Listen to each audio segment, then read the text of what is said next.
তোমাদের সম্মুখে আগেই থেকে রেডি হয়ে আছে। জোরে বলুন সুবহানাল্লাহ। এক ধাপ মানুষ আর সামনের দিকে এগোতে পারবে না। একটা মজার কথা বলছি, ভালো করে শুনুন, তারপর আয়াতটা বুঝতে পারবেন যতগুলো লোক আছেন। ভারতবর্ষের যিনি প্রধানমন্ত্রী আমাদের, তার নাম কি? নরেন্দ্র মোদী। তো নরেন্দ্র মোদী যে গাড়িটাতে চেপে বেড়ান, চড়ে বেড়ান, ভালো করে শুনুন, যে গাড়িটাতে চেপে বেড়ান সেই গাড়িটার নাম হচ্ছে বুলেট প্রুফ। কি বললাম? Bullet proof. যদি গুলি মারেন গুলি লাগবে না, যদি বম মারেন বম লাগবে না। তাহলে পৃথিবী কত আধুনিক! একটা মানুষ একটা গাড়ির ভিতরে ঢুকে আছে, আপনি বম মারছেন লাগে না, গুলি মারছেন লাগে না। আমরা আকাশে যে প্লেনগুলো দেখতে পাই, প্লেন, এই প্লেনে যে তারগুলো লাগানো আছে, তার, এই তারগুলি হচ্ছে ফায়ার প্রুফ তার, সহজে আগুন ধরবে না। তাহলে পৃথিবী কত উন্নত! বুলেট প্রুফ গাড়ি, ফায়ার প্রুফ তার, ওয়াটার প্রুফ গেট, এত কিছু উন্নত। কিন্তু বিশ্বের বিজ্ঞানীরা যদি কিয়ামত পর্যন্ত গবেষণা করে, তো একটা আজরাইল প্রুফ ঘর বানাতে পারবে যেখানে আজরাইল ঢুকবে না? এই কথা বলুন, পারবে? পারবে? পারবে না। এই চ্যালেঞ্জ করে দিয়েছে কে? কথা বলুন, আল্লাহ। এবার একটা আয়াত বলছে, খুব সহজে বুঝতে পারবেন, খেলে একটু খেয়াল করুন। আল্লাহ রাব্বুল আলামিন বলেন, আইনামা তাকুনু ইউদরিকুমুল মাউত ওয়ালাউ কুনতুম ফি বুরুদিম মুশাইয়াদা। আল্লাহ রাব্বুল আলামিন বলেন, তোমরা যেখানে থাকো না কেন, মৌত তোমাকে খুঁজে বের করে নিবে। এমনকি তুমি সুরক্ষিত দুর্গে যদি অবস্থান করো, বিশ্বের যতই দামি ঘরেই তুমি লুকাও না কেন, যেদিন তোমার মৌত উঠে আসবে, মৌত তোমাকে ঠিক সময় মতো খুঁজে বের করে নিবে। জোরে বলুন সুবহানাল্লাহ। মৌত এমন একটি ব্যাধি যা বিশ্বের পৃথিবীতে আর কোনো চিকিৎসা নাই। ভালো করে শুনুন, মৌত এমন একটি ব্যাধি, এমন একটি রোগ যা বিশ্বের পৃথিবীতে আর কোনো চিকিৎসা নাই। দু তিনটা কথা বলবো, তারপর আরেকটা বলবো, খুব খেয়াল করুন, তাহলে বুঝতে পারবেন। সেটা কি? আপনাকে মরণ রোগে ধরেছে বা আপনার বাপকে মরণ রোগে ধরেছে। ভালো করে শুনুন, আপনি তাড়াতাড়ি মালদা নিয়ে গেলেন, মালদা তো ডাক্তার চেক করে দেখলো যে কাজ হবে না, চলে গেলেন কলকাতা পিজি, ওই পিজিতে নিয়ে গেলেন, পিজির ডাক্তাররা চেক আপ করলো, বলে কাজ হবে না। এরপরে পিজির থেকে একটু ভালো জায়গায় নিয়ে গেলেন, সেটা হচ্ছে বেঙ্গালুরু মণিপাল হাসপাতাল, নাম শুনছেন? ওই মণিপালে নিয়ে গেলেন আপনার বাপকে, মরণ রোগে ধরেছে, দেখুন বিশ্বে কোনো চিকিৎসা নাই। মণিপালে নিয়ে গেলেন, ডাক্তার চেক করে দেখলো, বলে কাজ হবে না। তার থেকে ভারতের একটু ভালো জায়গায় নিয়ে যান, সেটা হচ্ছে ভেলুর সিএমসি হাসপাতাল, নাম শুনেননি? সিএমসি হাসপাতালে নিয়ে গেলেন আপনার বাপকে, সেখানে আপনার বাপকে চেক করলো, কাজ হলো না। তার থেকে ভারতের একটু ভালো জায়গায় নিয়ে যান, সেটা হচ্ছে আপনার চেন্নাই অ্যাপোলো, সেখানে নিয়ে যান, কাজ হলো না। এবার ভারতবর্ষের সব থেকে বিখ্যাত হাসপাতাল, যেটা দিল্লিতে অবস্থিত, যেই হাসপাতালের নাম হচ্ছে এইমস। কি বললাম? এইমস, বিখ্যাত হাসপাতাল। সেখানে আপনার বাপকে নিয়ে গেলেন, সেখানে কাজ হলো না। এবার আপনি বাহির কান্ট্রি নিয়ে যান, সিঙ্গাপুর মাউন্ট এলিজাবেথে, সেখানেও কাজ হলো না।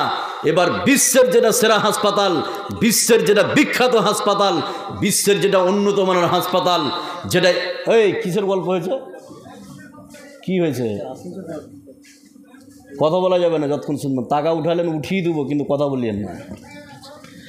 এবার বিশ্বের যেটা সেরা হাসপাতাল, পৃথিবীর বিখ্যাত হাসপাতাল, যেটা আমেরিকায় অবস্থিত, লস অ্যাঞ্জেলেস ক্যালিফোর্নিয়ায়, যেই হাসপাতালের নাম হচ্ছে মায়ো ক্লিনিক।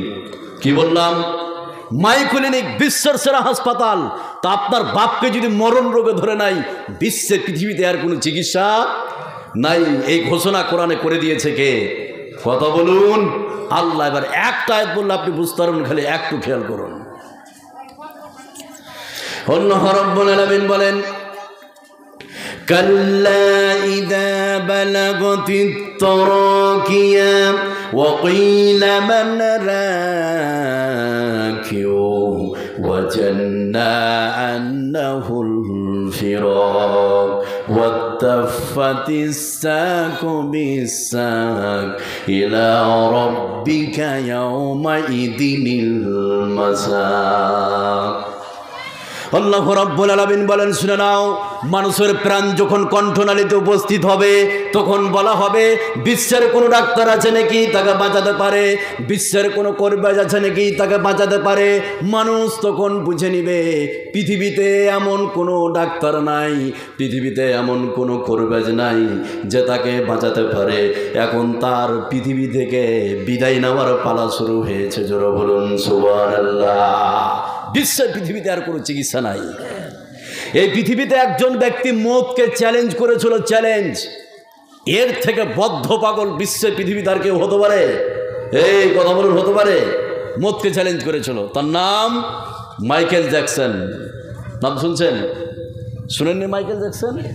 মাইকেল জ্যাকসন মৌতকে চ্যালেঞ্জ করেছিল। খুব ভালো করে শুনুন, তাহলে আয়াতগুলো বুঝতে পারবেন। আজকের বক্তব্য আপনার জীবনের খুব মূল্যবান, খালি একটু খেয়াল করুন। গভীরে যখন যাব তফসির করে তো অবাক হয়ে যাবেন। তো এই পৃথিবীতে মাইকেল জ্যাকসন মৌতকে চ্যালেঞ্জ করেছিল। কি বলেছিল? যে পৃথিবীতে আমি 150 বছর বাঁচবো। কত বছর? 150 বছর। এবার এখানে যতগুলো লোক আমরা বসে আছি, আমি যদি বলি আমি 100 বছর বাঁচবো, আর আল্লাহ যদি বলে যে 50 বছর মাথায় তোকে দুনিয়া ছাড়িয়ে দেবো, রাইট হবে কারটা? কথা বলুন, আল্লাহটা। তো মাইকেল জ্যাকসন মৌতকে চ্যালেঞ্জ করে 5টি ভয়ঙ্কর কাজ করেছিল শুধু 150 বছর বাঁচার লক্ষ্যে, যা বিশ্বের ইতিহাসে এরকম কাজ কেউ করেনি। সে 5টি কাজ কি বলে আয়াতটা বললে আপনি বুঝতে পারবেন। একটু খেয়াল করুন, শুধু 150 বছর বাঁচতে চেয়েছিলেন। নম্বর 1, মাইকেল জ্যাকসন 150 বছর বাঁচার লক্ষ্যে 1 নম্বর যে কাজটি করেছিলেন, তিনি তার বাড়িতে 12 জন স্পেশালিস্ট ডাক্তার নিযুক্ত করেছিলেন। যে 12 জন ডাক্তারের আপনার খরচ মাইকেল জ্যাকসন একাই বহন করতেন। এই 12 জন ডাক্তার মাইকেল জ্যাকসনের সকালে এবং বিকালে 12 জন ডাক্তার চেক আপ করতো, মাথা থেকে নিয়ে পায়ের তেলে পর্যন্ত, যে শরীরে কোনো অসুখ বিসুখ ধরলো নাকি। কথা বুঝলেন না? শুধু 150 বছর বাঁচার লক্ষ্যে। নাম্বার 2, মাইকেল জ্যাকসন যে 2 নম্বর কাজটি করেছিলেন 150 বছর বাঁচার লক্ষ্যে, মাইকেল জ্যাকসন যে খাবারটি খেতেন, তিনি চরম বিশুদ্ধ খাবার খেতেন। যে খাবারটি মাইকেল জ্যাকসনের সম্মুখে পরিবেশন করা হতো, ওই খাবারটা আগে ল্যাবরেটরিতে টেস্ট করা হতো যে খাবারে কোনো জীবাণু আছে নাকি, খাবারে কোনো বিষ মিশানো আছে নাকি। এরপরে মাইকেল জ্যাকসনের সম্মুখে পরিবেশন করা হতো শুধু 150 বছর বাঁচার লক্ষ্যে। নাম্বার 3, মাইকেল জ্যাকসন 150 বছর বাঁচার লক্ষ্যে যে 3 নম্বর কাজটি করেছিলেন, সেটা কি? তিনি রাত্রিবেলায় অক্সিজেন পুরো বেডে ঘুমাতেন, অক্সিজেন নিয়ে ঘুমাতেন, যাতে করে রাত্রিবেলায় শ্বাস প্রশ্বাসের কোনো কষ্ট না হয়। নাম্বার 4, মাইকেল জ্যাকসন 150 বছর বাঁচার লক্ষ্যে 4 নম্বর যে কাজটি করেছিলেন, তিনি তার বাড়িতে 15 জন জিমনেশিয়ান রেখেছিলেন পিটি করার জন্য, ব্যায়াম করার জন্য, এক্সারসাইজ করার জন্য। এই 15 জন মানুষ মাইকেল জ্যাকসনকে সকাল সকাল পিটি করাতো, যাতে করে শরীরে কোনো অসুখ বিসুখ না ধরে। নাম্বার 5, মাইকেল জ্যাকসন 150 বছর বাঁচার লক্ষ্যে 5 নম্বর যে কাজটি করেছিলেন, তিনি তার বাড়িতে 20 জন মানুষকে লালন পালন করতেন। কেন করতেন? এই জন্য করতেন, তার একটা ধারণা ছিল যে হঠাৎ করে আমার একটা চোখ যদি নষ্ট হয়ে যায়, কিডনি যদি ফেলিয়ার হয়ে যায়, ফুসফুস যদি নষ্ট হয়ে যায়, তো 20 জন মানুষকে যে আমি লালন পালন করছি, তাদের মধ্যে যার চোখটা সব থেকে ভালো, আমি তার শরীর থেকে নিয়ে যেতে আমার শরীরে লাগাতে পারি। কথা বুঝলেন না? এই 150 বছর বাঁচার লক্ষ্যে যে 5টি ভয়ঙ্কর কাজ করেছিল, এই মাইকেল জ্যাকসনের এই চ্যালেঞ্জকে গুড়িয়ে ভেঙে দিয়েছে কে? কথা বলেন, ভেঙে দিয়েছে কে? আল্লাহ। 50 বছরের মাথায় তাকে দুনিয়া ছাড়িয়ে দিয়েছে কে? আল্লাহ। সে কথা আল্লাহ পাক কোরআনে কারীমের মধ্যে বলছেন। আয়াতটা বললে খুব সহজে বুঝতে পারবেন, খালি একটু খেয়াল করুন। আল্লাহ রাব্বুল আলামিন বলেন, وَلِكُلِّ أُمَّةٍ أَجَلٌ فَإِذَا جَاءَ أَجَلُهُمْ لَا يَسْتَأْخِرُونَ سَاعَةً وَلَا يَسْتَقْدِمُونَ। আল্লাহ রাব্বুল আলামিন বলেন, শুনে নাও, এই বিশ্বে পৃথিবীতে প্রত্যেকটা মানুষের জন্য নির্ধারিত সময়কে বেঁধে দেওয়া হয়েছে। এই পৃথিবীতে কোনো মানুষ সময়ের 1 মিনিট আগেও মরবে না, এই পৃথিবীতে কোনো মানুষ সময়ের 1 মিনিট পরও মরবে না। আল্লাহ পাক যখনই মারবেন, আল্লাহ পাক যখন এই পৃথিবীতে মানুষের সময় শেষ হবে, আল্লাহ রাব্বুল আলামিন তাকে দুনিয়ার সঙ্গে সঙ্গে ছাড়িয়ে দিবে। জোরে বলুন সুবহানাল্লাহ। এতগুলো আমি আয়াত বললাম, এর একটা সার অংশ কি, যে একদিন মরতেই হবে, বাঁচার বিকল্প কোনো রাস্তা নাই। আপনি জালসা শুনবেন না তো, বিশ্বে পৃথিবীতে বাঁচার বিকল্প কোনো রাস্তা নাই, মরতেই হবে, বিশ্বের যে কোনো জায়গায় নাই। এর একটা সারাংশ আছে না নাই, যে মরতেই হবে। এবার এখানে যতগুলো লোক আছেন আর মা বোন আছেন, মরতেই যখন হবে একটি কাজ করে মরো, একটি কাজ, বেশি নয়। কয়টি কাজ বললাম? একটি কাজ। যেই সব নারী পুরুষ ওই কাজটি করে মরবে, কবরে যাবে, তার কবরের জীবনকে সুন্দর করে দিবে কে? আল্লাহ। আর যেই সব নারী পুরুষ ওই কাজটি করে মরবে না, তার কবরের জীবনকে দুঃখময় করে দিবে কে? আল্লাহ। সে কাজটি কি? তারপরে দুটা পাঠ আপনাকে শোনাবো, খুব গুরুত্বপূর্ণ আলোচনা। যারা ওই কাজটি করে মরবে তাদের কবরের জীবন কত সুন্দর, আপনি শুনলে অবাক হয়ে যাবেন। আর যেই সব নারী পুরুষ ওই কাজটি করে মারা যাবে না, তাদের কবরের জীবন কত দুঃখময়, আপনি বললে অবাক হয়ে যাবেন। এবার কাজটি কি? কাজটি বলার পূর্বে আমি দুটি ভাগ আপনাদেরকে বলবো, খালি একটু খেয়াল করুন। আল্লাহ রাব্বুল আলামিন বলেন, ইয়া আইয়ুহাল্লাযীনা আমানুত্তাকুল্লাহা হাক্কা তুকাতিহি ওয়া লা তামুতুন্না ইল্লা ওয়া আনতুম মুসলিমুন। আল্লাহ রাব্বুল আলামিন বলেন, হে বিশ্বাসী তোমরা শুনে নাও, তোমরা আল্লাহ রাব্বুল আলামিনকে ভয় করো, আর একটি কাজ না করে তোমরা পৃথিবী ছাড়িও না। ওই কাজটির নাম হচ্ছে মুসলমান। এই বিশ্বে পৃথিবীতে যখনই তোমরা দুনিয়া ছাড়ো না কেন, মুসলমান হয়ে মরো। যারা পৃথিবীতে মুসলমান হয়ে মরবে, আল্লাহ রাব্বুল আলামিন তাদের কবরের জীবনটাকে সুন্দর করে দিবে। জোরে বলুন সুবহানাল্লাহ। মুসলিম হয়ে মরো, একটি কাজ। এবার এখানে যতগুলো লোক আছেন কয়েকটা কোয়েশ্চেন করব, তার দিকে তারপরে ওইদিকে যাব। সেটা কি? এখানে যতগুলো লোক আমরা আছি, আমরা সবাই মুসলিম না মুসলিম নই? মুসলিম। এবার আপনাকে আমি বলি, আল্লাহ বলছেন হে বিশ্বাসী তোমরা মুসলিম হয়ে মরো, তো আমরা তো মুসলিমদের কী করে আর মুসলিম হব? কথা বুঝলেন না? এবার আপনাকে আমি বলি, মুখে দাবি করার নাম শুধু মুসলমান না, সেটা কাজে কর্মে দেখাতে হবে। কথা বলুন, কাজে কর্মে দেখাতে হবে। মুখে দাবি করার নাম মুসলমান নয়। মুসলিম কিভাবে হতে হবে এটা অন্যদিন বলবো, কিন্তু দুই একটা কথা বলি এখানে। কেউ যদি বলে যে আমার দাদু ছিল মুসলিম, আমার বাপ ছিল মুসলিম, আমার বড় ভাই ছিল মুসলিম, আমার 14 গোষ্ঠী মুসলিম, এই সূত্রে আমি মুসলমান, তার এ দাবি টিকবে? কথা বলুন, টিকবে কি? টিকবে না। এর প্রমাণ, এই পৃথিবীতে একজন নবী এসেছিলেন, তার নাম হচ্ছে হযরত নূহ আলাইহিস সালাম। দেখুন, উনি একজন নবী, মুসলিম তো ছিলেনই বটে, তার সাথে সাথে একজন নবী হযরত নূহ আলাইহিস সালাম, তার ছেলে, তার ওরসজাত সন্তান কেনান, সে কি মুসলিম ছিল? মুসলিম ছিল না। তাহলে আপনি, আপনার দাদু, আপনার বাপ মুসলিম, এই সূত্রে আমি মুসলমান, এই দাবি তার টিকবে না। কেউ যদি বলে মৌলভী সাহেব আমার নাম আব্দুল্লাহ, আব্দুর রহমান, আব্দুল খালেক, আব্দুল মালিক, আমার নাম আয়েশা, খাদিজা, ফাতেমা, এই সূত্রে আমি মুসলমান, তার দাবি টিকবে? টিকবে না। তার প্রমাণ, এই বিশ্বের পৃথিবীতে বিশ্বনবীকে সব থেকে যিনি বেশি ভালোবেসেছিলেন, তার নাম হচ্ছে আবু তালেব। কি নাম বললাম? আবু তালেব। তো এটা ভালো না খারাপ নাম? ভালো নাম। তো আবু তালেব ভালো নাম, তো আবু তালেব কি মুসলিম ছিল? মুসলিম ছিল না। তো নামের দিক দিয়ে কাউকে মুসলিম নির্বাচন করা যাবে না। এবার কেউ যদি বলে মৌলভী সাহেব আমি সপ্তাহে খালি 25 কেজি করে গরুর মাংস খাই, আর এক ওয়াক্ত নামাজ পড়ি না, খালি ভাগা দিই গরুর মাংস খাওয়ার জন্য, এই সূত্রে আমি মুসলমান, এ দাবিটা টিকবে? টিকবে না। এই ভারতবর্ষের মধ্যে একটা রাজ্য আছে যার নাম হচ্ছে কেরালা। হাজারো মুসলিম গরুর মাংস খায়, আছে না নাই? আছে। তাহলে মুসলিম আজ আপনাকে কাজে কর্মে দেখাতে হবে। এবার চলুন, যেই সব নারী পুরুষ মুসলিম হয়ে মরবে তাদের কবরের জীবনটা কত সুন্দর, এবার আপনাকে একটা লিস্ট শুনিয়ে দিচ্ছি, খালি লিস্টটা মনে রাখুন। আর যেই সব নারী পুরুষ মুসলিম হয়ে মরবে না তাদের কবরের জীবন কত দুঃখময়, তারও একটা লিস্ট আমি শুনিয়ে দিচ্ছি, খালি একটু খেয়াল করুন। এবার প্রথমে আমি বলবো, যেই সব নারী পুরুষ মুসলিম হয়ে মরবে তাদের কবরের জীবনটা কত সুন্দর হবে, এবার আপনাকে শোনাচ্ছি, খালি একটু খেয়াল করুন। মুসলিম কোন নারী পুরুষ যখন মারা যায়, মারা যাওয়ার আগ মুহূর্তে ফেরেশতারা তার কাছে এসে মাথার কাছে বসে। কোথায় বসে? মাথার কাছে বসে। ভালো করে শুনুন, মাথার কাছে বসেই জান কবজের পূর্বেই ওই মুসলিম নারী পুরুষকে জান্নাতের সুসংবাদ দিয়ে দিবে। সুবহানাল্লাহ বলবেন না?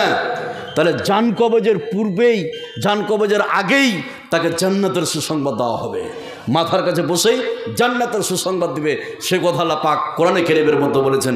আয়াতটা বললে আপনারা বুঝতে পারবেন, খালি একটু খেয়াল করুন। আল্লাহ রাব্বুল আলামিন বলেন, ইয়া আইয়াতুহান নাফসুল মুতমাইন্না ইরদিই ইলা রাব্বিকি রাদিয়াতাম মারদিয়া ফাদখুলি ফি ইবাদি ওয়াদখুলি জান্নাতি। আল্লাহ রাব্বুল আলামিন বলেন, শুনে নাও, এই বিশ্বে পৃথিবীতে যে সব নারী পুরুষ মুসলিম হয়ে মরবে, মুসলিম হওয়া মরার আগ মুহূর্তে ফেরেশতারা তার মাথার কাছে বসে বলতে শুরু করবে, ও পবিত্র আত্মা, চলো তোমাকে নিয়ে যেতে এসেছি সেই রবের দিকে যে রবকে তুমি রাজি করিয়েছো, যে রব তোমার প্রতি খুশি আছে। চলো তোমাকে জান্নাতের দিকে নিয়ে যেতে এসেছি। এই মুসলিম নারী পুরুষকে জান্নাতের সুসংবাদ দিয়ে তার ভিতর থেকে রূহটাকে বের করে নিয়ে চলে যাবে। জোরে বলুন সুবহানাল্লাহ। এবার একটা মজার কথা শুনুন, জান্নাতের যে সুসংবাদ দিল ওই মুসলিম নারী পুরুষকে, তো সেই শুধু জানলো না গ্রামবাসী জানলো? কথা বলুন, কথা বলুন, সেই শুধু না গ্রামবাসী?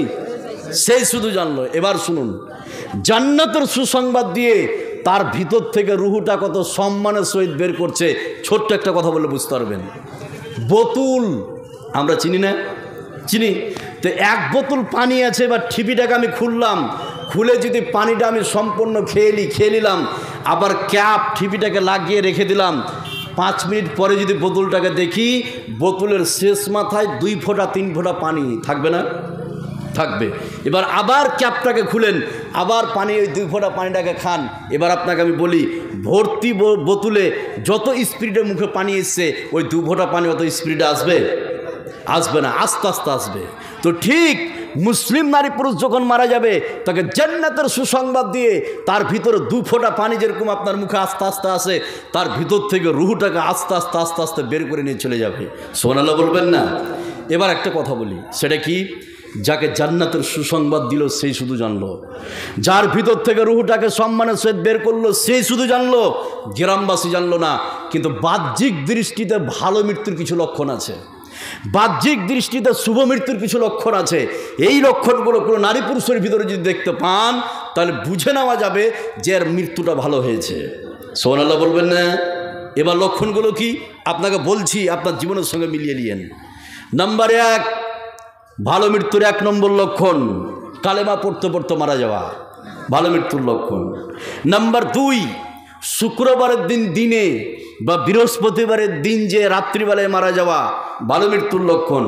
নাম্বার 3, প্লেগ রোগে মারা যাওয়া, ভালো মৃত্যুর লক্ষণ। নাম্বার 4, পেট ব্যথায় মারা যাওয়া, ভালো মৃত্যুর লক্ষণ। নাম্বার 5, আপনার স্ত্রী ডেলিভারি ছিল, প্রেগনেন্ট, বাচ্চা প্রসব করতে গিয়ে মারা গেছে, ভালো মৃত্যুর লক্ষণ। নাম্বার 6, ডুবে মারা যাওয়া। ডুবে মারা মানে আপনি সুইসাইড করেছেন এটা নয়, সাঁতার জানছেন না, নদীতে পড়েছেন, ডুবে মারা গেছেন, ভালো মৃত্যুর লক্ষণ। নাম্বার 7, পুড়ে মারা যাওয়া। এই ভারতবর্ষে কত মুসলমানের বাচ্চি নেবেন, তার বয়ফ্রেন্ড গার্লফ্রেন্ডকে পায়নি, বিয়ে দিবে না, তখন কেরোসিন তেল আগুনে ঢেলে পুড়িয়ে মরে গেছে, আছে না? এর জন্য জাহান্নাম অপেক্ষা করছে। এবার আপনি শুয়ে আছেন, হঠাৎ আগুন লেগেছে, আজ অজান্তে আপনি জানেন না, মারা গেলেন, ভালো মৃত্যুর লক্ষণ। নাম্বার 8, গাছ থেকে পড়ে, ছাদ থেকে পড়ে, দেওয়াল চাপা পড়ে মারা যাওয়া ভালো মৃত্যুর লক্ষণ। আর আকাশের নিচে জমিনের উপরে সব থেকে পাওয়ারফুল মৃত্যু হচ্ছে ওটাই, যারা আল্লাহর রাস্তায় জিহাদ করে শহীদ হয়েছে। আকাশের নিচে জমিনের উপরে এর থেকে পাওয়ারফুল মৃত্যু আর হতে পারে না। পৃথিবীতে যতগুলো সাধারণ মৃত্যু আছে, সাধারণ, ভালো করে শুনুন, তার মধ্যে সব থেকে ভালো মৃত্যু হচ্ছে ওটাই, মানুষ যদি খালি মুখ দিয়ে বলে দেয় যে এই মহিলাটা ভালো ছিল, নিশ্চিত তার ভালো মৃত্যু হয়েছে। মানুষ যদি খালি মুখ দিয়ে বলে দেয় এই লোকটা ভালো ছিল, নিশ্চিত তার ভালো মৃত্যু হয়েছে। এই জন্য উত্তম চরিত্র যেন আপনার হয়, খেয়াল রাখবেন, বুঝলেন না? উত্তম চরিত্র যেন আপনার হয়। তো মানুষ যদি খালি বলে দেয়, এবার আপনারা বলবেন মৌলভী সাহেব একজন বেনামাজি সুদখোর ঘুষখোর মারা গেছে, আমি তো বলবো যে ভালো ছিল। আপনি মুখে বলতে পারবেন, যতক্ষণ অন্তর থেকে না বলতে পারবেন ততক্ষণ ওই লোকটা ভালো ছিল না। যখনই আপনি বলে দিবেন অন্তর থেকে মুখ দিয়ে যে ওই মহিলাটা ভালো ছিল, নিশ্চিত তার ভালো মৃত্যু হয়েছে, মানুষ যখন বলে দিবে ওই লোকটা ভালো ছিল, নিশ্চিত তার ভালো মৃত্যু হয়েছে। আর প্রমাণ একটা বর্ণনা শোনাচ্ছি, খুব ভালো করে শুনুন। মানুষ যদি খালি সারিফাই করে দেয়, হযরত আনাস রাদিয়াল্লাহু তাআলা আনহু তিনি যেন হাদিসটি বর্ণনা করেন। হযরত আনাস বলেন, বিশ্বনবীর সামন দিয়ে একটি লাশ বয়ে গেল, ওই লাশের সঙ্গে কিছু লোক ছিল, লোকেরা তার প্রশংসা করলো। বিশ্বনবী প্রশংসা শুনে ওয়াজাবাত বললেন। কিছুক্ষণ পরে আর একটি লাশ বয়ে গেল, ওই লাশের সঙ্গে কিছু লোক ছিল, লোকেরা তার বদনাম করলো। বিশ্বনবী বদনাম শুনে ওয়াজাবাত বলল। হযরত ওমর বিশ্বনবীকে বললেন, ইয়া রাসূলুল্লাহ, ওগো আল্লাহর নবী, ওগো দয়ার নবী, কেন আপনি দুইবার ওয়াজাবাত বললেন? বিশ্বনবী ওমরকে বলছেন, উমর রে, প্রথম যখন লাশটি বয়ে যায় ওই লাশের সঙ্গে লোক ছিল, লোকেরা বলল, হায়রে লোকটি দুনিয়া থেকে চলে গেছে, হায়রে লোক একজন ভালো লোক ছিল, আমাদেরকে ছেড়ে চলে গেল। বিশ্বনবী বললেন, এইভাবে লোকেরা যখন প্রশংসা করলো, আমি নবীজি ওয়াজাবাত বললাম, তার মানে আল্লাহ রাব্বুল আলামিন ওই লোকটির জন্য জান্নাতকে ওয়াজিব করে দিয়েছে। জোরে বলুন সুবহানাল্লাহ। দ্বিতীয় প্রকারের লোকটি যখন বয়ে যাচ্ছিল, লোকেরা তার গীবত করলো, হায়রে লোকটা মরেছে তো সমাজের ভালো হয়েছে, লোকটা মরেছে তো সমাজের উন্নত হয়েছে। তখন আমি নবীজি ওয়াজাবাত বললাম, তার মানে আল্লাহ রাব্বুল আলামিন ওই লোকটার জন্য জাহান্নামকে ওয়াজিব করে দিয়েছে। জোরে বলুন নাউযুবিল্লাহ। মানুষ যদি খালি সার্টিফাই করে দেয়, একরামের স্ত্রী মৃত্যু বাবা মার জন্য, একরামের স্ত্রী 500 টাকা দিয়েছে মৃত্যু বাবা মার নামে, ওটা পরে বলছি আমি। তাহলে মানুষ যদি খালি সার্টিফাই করে দেয়, নিশ্চিত তার ভালো মৃত্যু হয়েছে। সুবহানাল্লাহ বলবেন না? এবার একটা কথা বলবো, আপনাকে ভালো করে শুনুন, পিছন দিকে ফিরে চলুন। কত দামি একটা হাদিস বলছি, পিছন দিকে ফিরে চলুন। সেটা কি? যাকে জান্নাতের সুসংবাদ দেওয়া হয়েছে সেই শুধু জেনেছে, জানেনি? জেনেছে। যার ভিতর থেকে রুহটা বের করেছে সেই শুধু জানলো। 3 নম্বরে বাহ্যিক দৃষ্টিতে তার ভালো মৃত্যু হয়েছে। এই জন্য কোনো মুসলিম নারী পুরুষ যখন মারা যাবে, মারা যাওয়ার সাথে সাথে আর পৃথিবীতে থাকতে চাইবে না, আর পৃথিবীতে থাকতে চাইবে না। এই 2 বাপ গল্প ধরালছে, দেখেছেন? হাসছে না, কত গল্প করছে, সব ভেঙে ফেলে দেবে মনে হয়। বা হাতকে এদের খেয়াল করুন। মানুষ যদি ওয়াজ না শোনেন, কেন জলসা করেছেন? আমি তো শুনেছি যে মসজিদের টাকার অভাব নাই, আপনি শুনেছি গল্প 2 দিন আগে, কথা বুঝলেন না? তো আপনি কেন জলসা শুনবেন না, আমাকে এটা বলুন। এবার শুনুন যে কথাটা বলছি, একটু খেয়াল করুন। সেটা কি? মানুষ মুসলিম নারী পুরুষ যখন মারা যাবে, মারা যাওয়ার সাথে সাথে আর পৃথিবীতে থাকতে চাইবে না। কি বলবে? কি বলবে? দেখুন, মরা মানুষ কথা বলে, কি বলবে? একটা বর্ণনা শোনাচ্ছি, তার আগে একটা কথা বলে দিই। সেটা কি? ও মরার সাথে সাথে আর পৃথিবীতে থাকতে চাইবে না। কেন? অথচ 10 বিঘা জমি, 20 বিঘা জমি, দোতলা বাড়ি, আপনার 2টা গাড়ি, আপনার 50 লাখ টাকা ব্যাংক ব্যালেন্স, এরপরও মুসলিম নারী পুরুষ যখন মারা যাবে আর পৃথিবীতে থাকতে চাইবে না। কেন বলতে পারবেন? তার জান কবজের পূর্বেই তাকে জান্নাতের সুসংবাদ দিয়েছে কে? এই কথা বলেন, দিয়েছে কে? ও বুঝে গেছে যে পৃথিবীর থেকে লক্ষ কোটি গুণের দামি নিয়ামত কবরে অপেক্ষা করছে। এই জন্য মুসলিম নারী পুরুষ মারা যাওয়ার সাথে সাথে আর পৃথিবীতে থাকতে চাইবে না। কি বলবে? এবার একটা হাদিস শোনাচ্ছি, যতগুলো নারী পুরুষ আছেন একটু খেয়াল করুন, তাহলে বুঝতে পারবেন। হযরত আবু সাঈদ খুদরি রাদিয়াল্লাহু তাআলা আনহু তিনি যেন হাদিসটি বর্ণনা করেন। তিনি বলেন, বিশ্বনবী বলেন, এই বিশ্বে পৃথিবীতে কোনো মুসলিম নারী পুরুষ যখন মারা যায়, মারা যাওয়ার সঙ্গে সঙ্গে গোসল করে খাটিয়াতে করে যখন কবরস্থানের উদ্দেশ্যে নিয়ে যাওয়া হয়, ওই মুসলিম নারী পুরুষ চারজনকে উদ্দেশ্য করে বলতে শুরু করবে, কাদ্দিমুনি ওয়া ইন কানাত গায়রা সালিহাতিন, তাড়াতাড়ি করে আমাকে নিয়ে চলো, আর আমি পৃথিবীতে দেখতে চাই না। বিশ্বনবী বললেন, বারবার করে বলবে, কাদ্দিমুনি ওয়া ইন কানাত গায়রা সালিহাতিন, তাড়াতাড়ি করে আমাকে কবরে নিয়ে চলো, আর আমি পৃথিবীতে দেখতে চাই না। মুসলিম নারী পুরুষ যদি মারা যায়, তারা এই কথাই বারবার করে বলবে। জোরে বলুন সুবহানাল্লাহ। এবার তাকে নিয়ে যাওয়া হলো, ও বলছে নিয়ে চলো তাড়াতাড়ি করে, তাকে কবরে নিয়ে যাওয়া হলো। কবরে রেখে আসার সাথে সাথেই তার কবরের নিয়ামত শুরু হয়ে যাবে। সুবহানাল্লাহ বলবেন না? নিয়ামতটা কি দেখুন, আরেকটা বর্ণনা আপনাকে শোনাচ্ছি, খালি একটু খেয়াল করুন, তাহলে বুঝতে পারবেন। যেমনই কবরে রেখে আসা হবে, নিয়ামত শুরু হয়ে যাবে। বর্ণনাটা বলছি, একটু খেয়াল করুন। হযরতে বারা ইবনে আদিব রাদিয়াল্লাহু তাআলা আনহু তিনি যেন হাদিসটি বর্ণনা করেন। হযরতে বারা ইবনে আদিব বলেন, বিশ্বনবী বলেছেন, এই বিশ্বে পৃথিবীতে কোনো মুসলিম নারী পুরুষ যখন মারা যায়, মারা যাওয়ার সাথে সাথে কবরে তাকে যখন রেখে আসা হয়, এমন সময় দুইজন ফেরেশতা আছে, আসার পরে তিনখানা প্রশ্ন করে, মান রব্বুকা ওয়া মা দীনুকা ওয়া মান নবিয়ুকা, ও ব্যক্তি বলো তোমার রবকে, তোমার দিন কি, তোমার নবীকে। বিশ্বনবী বললেন তিনখানা উত্তর দিয়ে দিবে। এমনকি আল্লাহর কি কারিশমা, একজন আহ্বানকারী আসবে, আসার পরে বলবে, ফাফরিসুহু মিনাল জান্নাহ ওয়ালবিসুহু মিনাল জান্নাহ, এই ব্যক্তিকে জান্নাতের পোশাক পরিয়ে দাও, আর জান্নাতের বিছানা বিছিয়ে দাও, আর জান্নাত পর্যন্ত সেই ব্যক্তির কবরটাকে প্রশস্ত করে দাও। তাহলে মুসলিম হয়ে যারা মরবে, তাদের কবরের যাত্রাটা এইভাবে শুরু হবে। জোরে বলুন সুবহানাল্লাহ। এবার এটাকে বন্ধ রেখে দেন। এবার চলুন, যে সব নারী পুরুষ মুসলিম হয়ে মরবে না, তাদের মুখটা কত কঠিন হবে ভালো করে শুনুন। যারা মা বোন আছেন, এবার একটু খেয়াল করুন, কতক্ষণ চিল্লা ছিল ওরা, এখন মনে হয় মুখটা বন্ধ করেছে। কথা বুঝলেন না? মা বোনদেরকে যতই বলুন, মুখ বন্ধ করাতে পারবেন না। পারবেন? তারা কত ডেঞ্জারাস দেখুন। আপনার গ্রামে যদি কোনো একটা বাড়ির খবর হয়, তা আপনি মোবাইল করে কাউকে বলতে হবে না, দু চারটা মহিলাকে ডেকে বলে দেন, 10 মিনিটের মধ্যে করে গ্রাম জেনে যাবে। কালকে পরীক্ষা করে দেখুন, আপনি কালকেই দেখুন যে আপনাকে মোবাইল করে কাউকে বলতে হবে না, দুজনকে খালি বলে দেন যে এই ঘটনা ঘটেছে, 10 মিনিট ঘড়ি দেখে দেখবেন সবাই জানে যে হ্যাঁ এরকম ঘটনা ঘটেছে।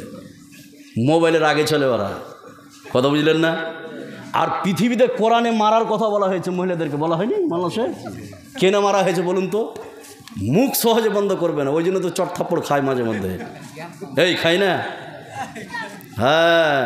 এবার শুনুন, আপনাকে বলি, যেই সব নারী পুরুষ মুসলিম হয়ে মরবে না, তাদের মুখটা কত কঠিন। এবার খালি লিস্টটা শুনে নেন, আপনারা উঠবেন না। পারলে আগামীকালকে আসুন ক্লাবে, নতুন বিষয় আলোচনা হবে। কালকে ওখানে আবার প্রোগ্রাম আছে, পারলে আসবেন। এবার আপনাকে আমি বলি, যেই সব নারী পুরুষ মুসলিম হয়ে মরবে না, তাদের মুখটা কত কঠিন, খালি শুনেলেন, একটু শুনলে আপনি অবাক হয়ে যাবেন। যেই সব নারী পুরুষ মুসলিম হয়ে মরবে না, মারা যাওয়ার আগ মুহূর্তে তার মাথার কাছে ফেরেশতারা এসে বসবে। বসে প্রথমে তাকে জাহান্নামের দুঃসংবাদ শোনাবে। নাউজুবিল্লাহ বলবেন না? জান কবজের পূর্বেই তাকে জাহান্নামের দুঃসংবাদ শোনানো হবে। ইয়া আইয়াতুন নাফসুল খাবিস, ইয়া আইয়াতুন নাফসুল খাবিস, হে পাপিষ্ঠ আত্মা, হে জঘন্য আত্মা, হে নোংরা আত্মা, চলো তুমি তোমার রবের গজবের দিকে, চলো তুমি তোমার রবের আযাবের দিকে, যে রব তোমার উপর অসন্তুষ্ট আছে। এইভাবে জাহান্নামের দুঃসংবাদ যেমনই শুনে নিবে, রুহুটা আর বেরিয়ে আসতে চাইবে না। ও বুঝে গেছে যে আমার জন্য কবরে জাহান্নাম অপেক্ষা করছে। রুহুটা বেরিয়ে আসতে চাইবে না। মাথায় লুকাবে, পায়ে লুকাবে, পেটে লুকাবে, হাতে লুকাবে। এবার আপনাদেরকে বলি, রুহু যে বেরিয়ে আসতে চাইবে না, তো ফেরেশতারা ঘুরে চলে যাবে না রুহু নিয়ে যাবে? নিয়ে যাবে। এবার আমরা একটা কথা বলি, সেটা কি? সোজা আঙুলে যদি ঘি না বের হয়, তাহলে আঙুল কি করতে হয়? বাঁকা করতে হয়। এবার এই বেঈমান বেনামাজির যখন রুহটা বেরিয়ে আসতে চাইবে না, কত কঠিনভাবে বের করবে আল্লাহ, সে কথা কোরআনের মধ্যে বলে দিয়েছে। একটা আয়াত বলছে, খুব ভালো করে শুনুন, কত কঠিনভাবে বের করবে। আল্লাহ রাব্বুল আলামিন বলেন ওয়ালাউ তারা ইয ইয়াতাওয়াফাল্লাযীনা কাফারুল মালাইকাতু ইয়াজরিবুনা উজুহাহুম ওয়া আদবারাহুম ওয়া যুকু আযাবাল হারিক। আল্লাহ রাব্বুল আলামিন বলেন রূহটা যখন বেরিয়ে আসতে চাইবে না, এমন সময় ফেরেশতারা সেই ব্যক্তির মুখমণ্ডলে আঘাত করবে আর পিছনে আঘাত করবে, মুখে মারবে আর পিঠে মারবে, পিটিয়ে কষ্টের মাধ্যমে সেই ব্যক্তির ভিতর থেকে রূহটাকে বের করে নিয়ে চলে যাবে। জোরে বলেন নাউযুবিল্লাহ। পিটিয়ে ওর ভিতর থেকে রূহটাকে বের করবে। এবার একটা কথা বলি, সেটা কি? এবার বলি, যাকে জাহান্নামে দুঃসংবাদ শোনানো হলো সে শুধু জানলো না তার স্ত্রীও জেনেছে? ওই শুধু জানলো, তার ভিতর থেকে পিটিয়ে রূহটাকে বের করলো, চিৎকার করছে মরার সময়, হাত পা ছড়াচ্ছে, আপনার চোখকে বড় বড় করে দিয়েছে, পিটিয়ে বের করলো, সে শুধু জানলো না গ্রামবাসী জানলো? সেই শুধু জানলো। বাহ্যিক দৃষ্টিতে কিছু খারাপ মৃত্যুর লক্ষণ আছে। এই লক্ষণগুলো কোন নারী পুরুষের ভিতরে দেখলে অটোমেটিক আপনি বুঝে নেবেন লোকটার, মহিলাটার ভালো মৃত্যু হয়নি। জান্নাত জাহান্নাম সেটা আল্লাহর ব্যাপার, কিন্তু বাহ্যিক দৃষ্টিতে মৃত্যুটা ভালো হয়নি। নাম্বার 1, মরার সময় কালেমা না পড়তে পারা। এই জন্য বিশ্বনবী বলেছে তোমরা মুমূর্ষু ব্যক্তির কাছে যে কালেমা পড়ো, ওকে পড়তে বলা যাবে না। কি করতে হবে? পড়তে হবে। ওকে যদি বলেন পড়েন পড়েন, ও যদি খালি বলে দেখ এগুলো আমাকে ভালো লাগে না, বলতে পারে না? পারে। ওই জন্য তাকে বলতে বলা হবে না, আপনি নিজে পড়বেন, আপনার দেখা দেখি পড়তে পারে। তাহলে ভালো মৃত্যু খারাপ মৃত্যুর 1 নম্বর লক্ষণ মরার সময় কালেমা না পড়তে পারা। নাম্বার 2, বেনামাজি হয়ে মারা যাওয়া খারাপ মৃত্যুর লক্ষণ। নাম্বার 3, সুদ খেতে খেতে মারা যাওয়া বিনা তোবায় খারাপ মৃত্যুর লক্ষণ। নাম্বার 4, ঘুষ খেতে খেতে মারা যাওয়া খারাপ মৃত্যুর লক্ষণ। নাম্বার 5, আপনার মেয়ে আমার মেয়ে বেহায়াপনা হয়ে বেলজ্জা হয়ে রাস্তাঘাটে চলছে, অন্যান্য বুকে আর লেগেন্স আর জ্যাগেন্স পরে চলছে, ও যদি লরিতে চেপে মারা যায় তবুও খারাপ মৃত্যুর লক্ষণ, তবুও খারাপ মৃত্যুর লক্ষণ। জাহান্নাম জান্নাত সেটা আল্লাহর হাতে, কিন্তু বাহ্যিক দৃষ্টিতে খারাপ মৃত্যুর লক্ষণ। রাত্রিবেলায় ইয়ারফোন লাগিয়ে আপনি গান শুনছেন, টিভিকে অন করেছেন, কোনো আপনি গান শুনছেন বা সিরিয়াল দেখছেন, এভাবে শুয়ে ঘুম চলে গেছেন, ঘুম জেগেছেন, সকালে আর ঘুম ভাঙেনি, জেদ হয়েছে আপনার, খারাপ মৃত্যুর লক্ষণ। এই লক্ষণগুলো কোনো মানুষের ভিতরে দেখা গেলে বুঝে নিতে হবে এই লোকটার ভালো মৃত্যু হয়নি। এবার আপনাকে আমি বলি, সেই জন্য যেই সব নারী পুরুষ মুসলিম হয়ে মরবে না, মারা যাওয়ার সাথে সাথে আর পৃথিবী থেকে যেতে চাইবে না, তা আমরা তাকে রেখে দেবো না নিয়ে যাব? কেন যেতে চাইবে না বলুন তো? আগেই তাকে জাহান্নামের দুঃসংবাদ শোনানো হয়েছে। কথা বুঝলেন না? এই জন্য যেই সব নারী পুরুষ মুসলিম হয়ে মরবে না, মারার সাথে সাথে আর পৃথিবী থেকে যেতে চাইবে না। কি বলবে? কি বলবে? এবার একটা আপনাকে হাদিস শোনাচ্ছি, ভালো করে শুনুন। সেই ব্যক্তি কি বলবে পৃথিবী থেকে যেতে চাইবে না, শুনলে আপনি অবাক হয়ে যাবেন। খুব একটু লক্ষ্য করুন। হযরত আবু সাঈদ খুদরি রাদিয়াল্লাহু তাআলা আনহু তিনি যেন হাদিসটি বর্ণনা করেন। তিনি বলেন, বিশ্বনবী বলেছেন, এই বিশ্বে পৃথিবীতে যেই সব নারী পুরুষ বেনামাজি হয়ে কাফের মুশরিক হয়ে মারা যাবে, মারা যাওয়ার সাথে সাথে গোসল করে 4 জন মিলে যখন কবরস্থানের উদ্দেশ্যে নিয়ে যাবে, বিশ্বনবী বললেন 4 জনকে উদ্দেশ্য করে বলতে শুরু করবে, ইয়া ওয়াইলানা আইনা তাজহাবুনা বিহা। বিশ্বনবী বললেন, বলতে শুরু করবে, ইয়া ওয়াইলানা আইনা তাজহাবুনা বিহা, কোথায় তোমরা আমাকে নিয়ে যাচ্ছ? আমি তো যেতে চাই না। বিশ্বনবী বললেন, বারবার করে কথাটি বলবে, ইয়া ওয়াইলানা আইনা তাজহাবুনা বিহা, কোথায় তোমরা আমাকে নিয়ে যাচ্ছ? আমি তো যেতে চাই না। বিশ্বনবী বললেন, এত চিৎকার করে বলবে। নবীজি বলছেন, ওয়ালাউ সামিয়াল ইনসানু লা সায়কা, এই আওয়াজ যদি পৃথিবীর মানুষ শুনতে পেত তাহলে পৃথিবীর মানুষ সঙ্গে সঙ্গে বেহুশ হয়ে যেত। জোরে বলুন নাউযুবিল্লাহ। যাবি না? তোর বাপকে যেতে হবে কবরে। তুই কে না, তোর বাপকে যেতে হবে কবরে। নামাজ পড়ো না, সুদ আর ঘুষ খাচ্ছ, বলছে ইয়া ওয়াইলানা আইনা তাজহাবুনা বিহা, কোথায় তোমরা আমাকে নিয়ে যাচ্ছ? আমি যেতে চাই না। এবার যেমনই তাকে কবরে নিয়ে যাওয়া হলো, রেখে আসার সঙ্গে সঙ্গে আযাব শুরু হয়ে যাবে। নাউযুবিল্লাহ বলবেন না? আর একটা হাদিস বলছে, একটু খেয়াল করুন। হযরত বারা ইবনে আদিব রাদিয়াল্লাহু তাআলা আনহু তিনি যেন হাদিসটি বর্ণনা করেন। বিশ্বনবী বললেন, এই পৃথিবীতে কোনো কাফের বেঈমান মুশরিক বেনামাজি যখন মারা যায়, মারা যাওয়ার সঙ্গে সঙ্গে গোসল করে যখন তাকে খাটিয়েতে করে কবরস্থানে রেখে আসা হয়, এমন সময় দুইজন ফেরেশতা আসবে। আসার পরে সেই ব্যক্তিকে তিনখানা প্রশ্ন করবে, মান রব্বুকা ওয়া মা দীনুকা ওয়া মান নাবিয়ুকা। ও ব্যক্তি বলো, তোমার রবকে, তোমার নবীকে, তোমার দিন কি? বিশ্বনবী বললেন, ওই লোকটি বলবে, হা হা লাদরি, আল্লাহর কি কারিশমা।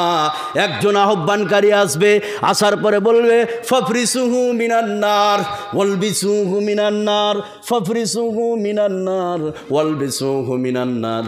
এই ব্যক্তিকে জাহান্নামের পোশাক পরিয়ে দাও, জাহান্নামের বিছানা বিছিয়ে দাও, আর জাহান্নাম পর্যন্ত সেই ব্যক্তির জন্য কবরটাকে প্রশস্ত করে দাও। নাউযুবিল্লাহ। তাহলে যেই সব নারী পুরুষ মুসলিম হয়ে মরবে না, তাদের কবরের জীবনটা এইভাবে শুরু হবে। এবার এখানে যতগুলো লোক আছেন, একটা মজার কথা বলছি, ভালো করে শুনুন। আমি যারা স্টেজের উপরে আছেন, নিচে আছেন, সবাইকে বলছি, কবর কাকে বলা হয়? ওই বাপকেও বলছি, টুপি মাথায় দেখাড়িয়ে আছে, ওকেও বলছি, সবাইকে, কবর কাকে বলা হয়? কবর একটু খেয়াল করুন। কে বলতে পারবেন? পারবেন কেউ?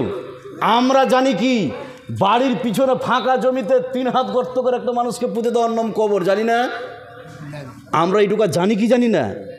যদি একটা মানুষকে কোনো গাছের নিচে, কোনো বাঁশঝাড়ের নিচে ফাঁকা জমিতে যদি 3 হাত গর্ত করে পুঁতে দেওয়ার নামই কবর হয়, তাহলে যাকে বাঘে খেয়েছে তার কবর কোথায়? যাকে সাপে খেয়েছে তার কবর কোথায়? যেই সব হিন্দু ভাইরা চিতায় পুড়িয়েছে, ছাই করে উড়িয়ে দেয়, তার কবর কোথায়? প্রশ্ন আছে না নাই? কথা বলুন। এটাই যদি কবর হয়, তাহলে যাকে ছাই করে উড়িয়ে দিয়েছে তার কবর কোথায়? তাহলে এটা মানুষকে গর্ত করে পুঁতে দেওয়ার নামই কবর নয়, এটা কবর নয়। তাহলে কবর কোনটা? আপনাকে ডিফিনেশন সংজ্ঞাটা বলতে গেলে একটু খেয়াল করুন। কবর বলা হয় ওকেই, কবর বলা হয় ওকেই যেই দিন আপনি মারা যাচ্ছেন, সেই দিন থেকে নিয়ে কিয়ামতের দিন পর্যন্ত, যেই দিন আপনি মারা যাচ্ছেন সেই দিন থেকে নিয়ে বিচারের দিন পর্যন্ত যেখানে যে অবস্থায় থাকেন না কেন, সেই অবস্থার নাম কি? কবর। আপনি 3 হাত গর্তের মধ্যে থাকেন, বা পাইল করতে গিয়ে 20 হাত মাটির নিচে থাকেন, বা পুড়িয়ে আপনাকে ছাই করে দিয়েছে, যেই দিন আপনার জান বের হচ্ছে সেই দিন থেকে নিয়ে কিয়ামতের দিন পর্যন্ত যেখানেই যে অবস্থায় থাকেন না কেন, সেই অবস্থার নাম কবর। এবার এখানে যতগুলো লোক আছেন, একটা হাদিস শোনাবো, ক্লিয়ার হয়ে যাবেন। দেখুন, কবর 3 হাত গর্ত করে পুঁতে দেওয়ার নামই কবর নয়। আপনি যেখানেই থাকেন না কেন আপনার হিসাব হবে। কথা বুঝলেন না? যেখানে থাকেন কবরের হিসাব। আপনি একটা মানুষকে 3 হাত গর্ত করে পুঁতে দেন আর সিসি ক্যামেরা লাগিয়ে দেন, এবার আজাব হবে তো আমরা দেখতে পাবো, পাবো না? পাওয়া যাবে? জি না। আপনার বাপকে যদি মাটি না দেন তবুও শাস্তি হবে। কথা বুঝলেন না? এবার একটা হাদিস শোনাচ্ছে, ভালো করে শুনুন। কবর যেখানে আপনি যে অবস্থায় থাকেন না কেন আপনার হিসাব হবে, আপনার আজাব হবে। এবার হাদিসটা শুনুন, কত ভয়ঙ্কর হাদিস। হাদিস থেকে 2টা শিক্ষা পাবেন। 1, যারা আল্লাহকে ভয় করবে আল্লাহ তাদেরকে ক্ষমা করবে। 2, কবর কোনটা আপনি বুঝতে পারবেন, খালি একটু খেয়াল করুন। হযরত আবু হুরায়রা রাদিয়াল্লাহু তাআলা আনহু তিনি যেন হাদিসটি বর্ণনা করেন। হযরত আবু হুরায়রা বলেন, বিশ্বনবী বললেন, বনি ইসরাইলের যুগে এমন একজন ব্যক্তি ছিলেন। বিশ্বনবী বললেন, কালা রাজুলুন লাম ইয়ামাল হাসানাতান কাত্তু। নবীজি বললেন, বনি ইসরাইলের যুগে এমন একজন ব্যক্তি